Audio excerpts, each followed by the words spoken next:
One of my favorite things about your house, Leslie, is this brick in your kitchen. It is so unique.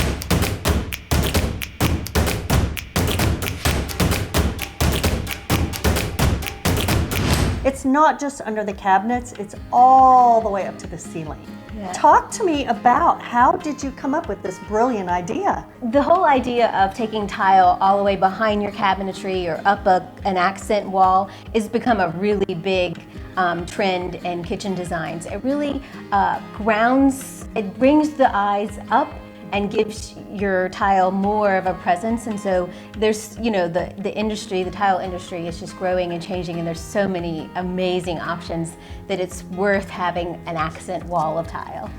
So if you have a home like mine and you have these shorter cabinets, because my home's a little bit older, then what you're saying is I could take tile or brick or whatever I wanted and not just do it underneath, but go all the way up the wall and over, and it would kind of give me a different feel? Absolutely, yes. And it just makes the kitchen feel more cohesive and less divided. It's like it's the brick room. Right. And it gives it this cottage feel. Mm-hmm. Super cozy. Yes. And texture and depth, and yes.